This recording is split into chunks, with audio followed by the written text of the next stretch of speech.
Dejas un spēlēt tradicionālos instrumentus ir veids, kā uzturēt saikni ar mājām. To ārzemju latvieši vēlas mācīt arī savai jaunajai paudzei.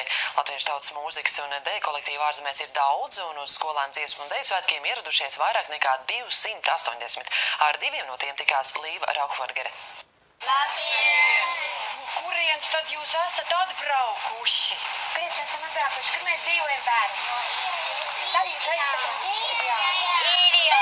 Tālu braucāt! Deju kolektīva Sienāzītes dalībnieki Rīgā ielidojuši vakar un starp mēģinājumiem steidzas baudīt Latviju. Šodien bērni mācīsies cept maizi. Sienāzītī nedejo tikai īrijas latviešu atvases vien. Draudzīgajā bariņā ir bērni gan ar lietuviešu, gan igauņu un krievu saknēm. Daži no sienāzēniem ir īri. Gregu ģimene dzīvo kaimiņos deju kolektīvu skolotājai, un kādu dienu viņu bērni saņēmuši piedāvājumu pievienoties.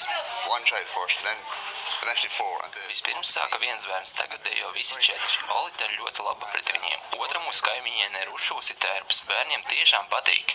Viņi pirms tam par Latviju neko nezināja. Tagad viņi ir aizraujušies un gaida rītdienas lielo mēģinājumu.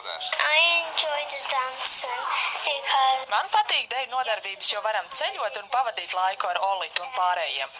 Ja es neturpinātu šo tradīciju, nejaucinātu bērniem, nemācītu, tad tas viss izmirtu, ja bērni esot īrijā, viņi runā tikai angliski, ja? Un tad ir tā, ka mums ir laiks, ka mēs runājam angliski, ar viņiem ir laiks, ka runājam latviski. Kristers atbraucis kopā ar vecākiem, kuri īrijā mīt jau 10 gadus. Esot Latvijā, viņi viesojas lauku mājās. Es dzīvoju tālu no Rīgas, un es gribu padancoju bišķiņu mājā, un tad es gribu paspēlēt ar maniem draugiem. Mēs dejosim Vederekš, Burkš, Everything Rītiņā, Encīts, Runcīts un Kaut ko aizmirst. jā, pagad. 6 spēles.